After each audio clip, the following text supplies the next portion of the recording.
Hello everyone, so today I'm gonna discuss to you what is electronic information all about. So, electronic information has gradually become a major resource in everyday life.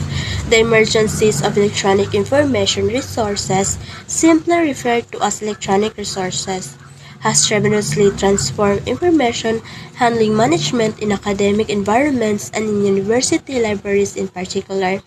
According to Elias Oldman, note that through the use of electronic resources, researchers and students now have access to global information resources, particularly the internet for their scholarly intercourse and also the depth of current and up-to-date information for research in university libraries is attributed to poor levels of developing electronic information resources. Libraries needs to be vanguard for technology transfer from developed world to the developing. Utilization of online information resources is the way of achieving these objectives. According to Chaconas Electronic Information Resources, our information resources provide electronic form, and these include resources available on the internet such as e-books, e-journal, online database, CD-ROM database, and other computer-based electronic networks among others. Internet penetration as a percentage of the total population of Africa was still 1.4% compared to the world average penetration of 12.7%. Gakebayo carried out a study on internet usage by students and staff at Mbarara University of Science and Technology, and the result of the study indicate low usage. Through the internet was provided a wider access to global information resources such as online database, e-journal, e-printings, and other sources of digital information. These resources are not effectively utilized due to varying factors. So, there's a study at Embarrassed University of Science of Technology found that internet usage among students and staff is low. Despite the availability of valuable online resources, this is due to the several factors, including limited infrastructures, lack of digital skills, high cost, cultural attitude, and the irrelevance of some resources. To improve internet access and utilization, Africa needs to invest in infrastructure, promote digital literacy, address core barriers, encourage cultural acceptance, and ensure resources are relevant to academic needs. According to Mason, the Internet poses African universities to gain equal footing with their sister institutions in the more developed countries. It is imperative that African universities be connected if they are not to be rendered irrelevant in the modern academic world. The Internet is very useful as communication tool in the universities among librarians and library clientele. It is the most efficient means of electronic document delivery. Here are some mission statements. It highlights the crucial role of the Internet in bridging the gap between African universities and their counterparts in developed nations. He emphasizes that Internet connectivity is not luxury but a necessity for African universities to remain relevant and competitive in a modern academic world. And there are some of his points. This is equal footing. Mason believes that internet access can help African universities achieve parity with institutions in developed countries. The is implies that access to global research, collaboration opportunities, and online learning resources is crucial for keeping up with academic advancement and also relevance. Without internet connectivity, African universities risk becoming isolated and irrelevant in the global academic landscape. Next is the electronic journals. With the advent of the internet, researchers and academics have recognized the capabilities of the information and communication technologies as efficient means to share results and to get around barriers. By full transfer of intellectual property rights from the author to the publisher, it is also a means of improving the slow turnover of traditional publishing. Online database. The most effective way to provide access to electronic books or journals in university libraries is through subscription to online databases which can be accessed through the internet. Online databases are a collection of electronic information sources, e-journals, or e-books by publishing from various fields and disciplines. Some of these databases are provided free of charge to libraries in developing countries by their publishers or ventures. Next is the CD-ROM databases. CD-ROM, compact disc, read-only memory, is an adaptation of the CD that is designed to store computer data in the form of text and graphics, as well as hi-fi story sound. The original data format standard was defined by Phillips and Sony in the 1983 Yellow Book. Other standards are used in conjunction with it to define directory and file structures, including ISO 9660 HFS, Hierarchical File System for Macintosh computers, and hybrid HPS ISO format of the CD-ROM is the same as for audio CDs.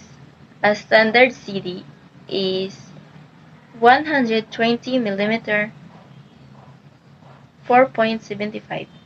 CD-RAM data storage. CD-RAM data storage, although the disk media and the drive of the CD and CD-RAM are in principle the same, there is difference in the way data storage is organized. Two new sectors were defined: Mode 1 for storing computer data and Mode 2 for compressed audio or videographic data. CD-ROMs and CDs use the same physical disk, media, and drives, but they differ in how data is organized and stored. This difference is defined by two modes. First, Mode 1 for storing computer data and Mode 2 for compressed audio, video, or graphic data. Why are there two modes? The two modes cater to the different needs of computer data and multimedia content. Mode 1 prioritizes data integrity and organization for reliable computer applications, while Mode 2 prioritizes data density and continuous playback for multimedia applications. CD-RAM Mode 1. CD-RAM Mode 1 is the mode used for CD-RAMs that carry data and applications only.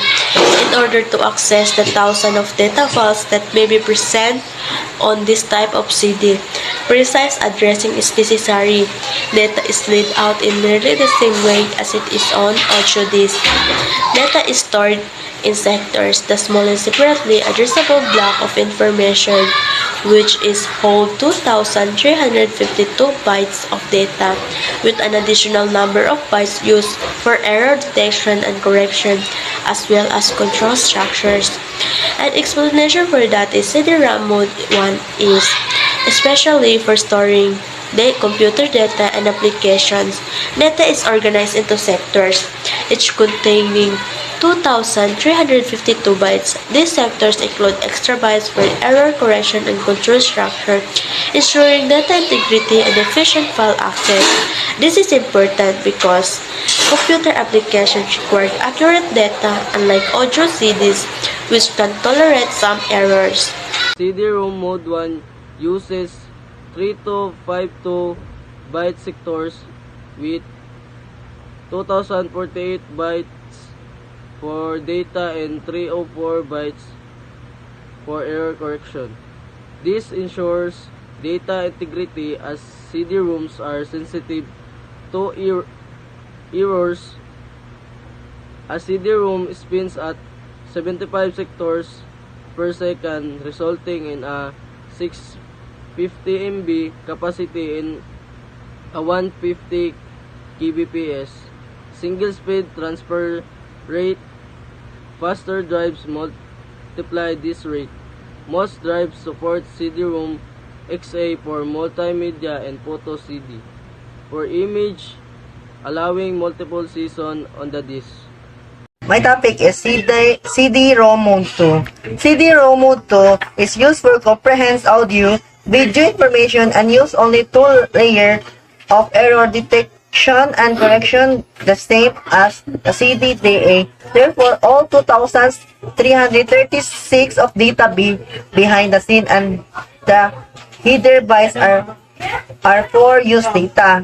So, ang CD-ROM Mode 2 is a data storage form used in compact disc or CDS designed for storage comprehends audio, video, or picture. Data is different from Mode 1 which is primarily used for computer data. So, ang purpose ani is Mode 2 kay primarily designed for storing multimedia data such as compressed audio, video, or image. This is because multimedia data often requires a large storage capacity that traditional computers data by using Mode 2 or CD-ROM could storage more multimedia content a single disk. Next is data encoding and reading. The CD-ROM, like other CD adaptation, has a data in the spiral track beginning at the center and ending at the outermost edge of the disk. The spiral track holds approximately 650 MB of formation source data, that's about 5.5 million bytes. The distance between two rows of bytes measured from the center of the one track to the center of the next track is referred to as pitch. The track pitch can range from 1.5 to 1.7 microns, but in the most cases is 1.6 microns. So, ang data recording are the bedrock of our digital world, enabling us to capture, storage, and access information. So, ang data encoding is the process of converting data from one form to another for efficient storage, transmission, or processing its transformed data into a standard format that can be easily used by different system or device. Next is constant linear velocity or CLV. Is the principle by which data is read from the CD-ROM. This principle states that the read head must interact with data track as a constant rate, whether it's an accessing data from the inner or outermost portion of the disk. This is affected by verifying the rational speed of the disk from 500 RPM at the center to 200 RPM at the outside.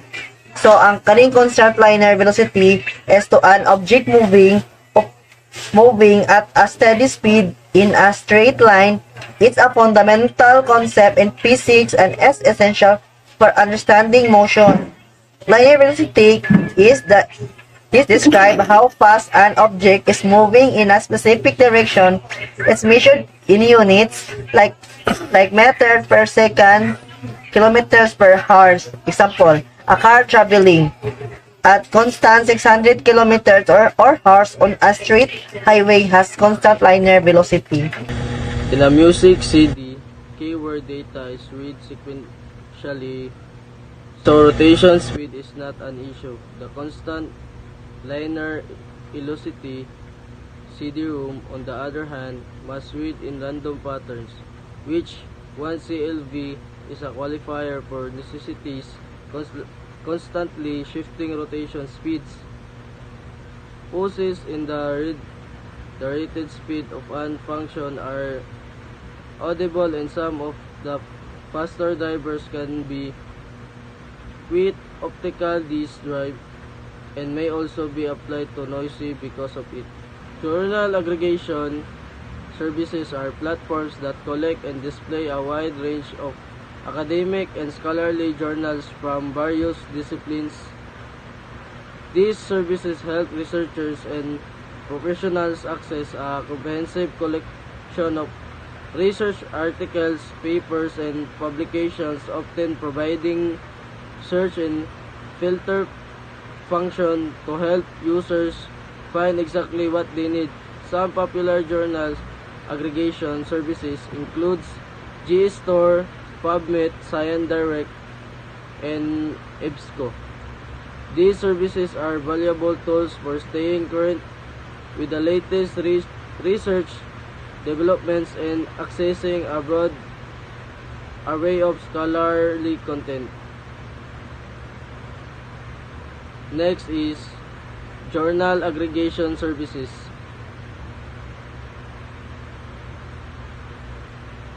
Journal aggregations services are platforms that collect, organize, and develop scholarly journal articles and research papers from multiple publishers and sources. That services provide researchers, students, and professionals with access to a wide range of academic publications, allowing them to stay updated on the latest developments in their field of study. Thanks for listening.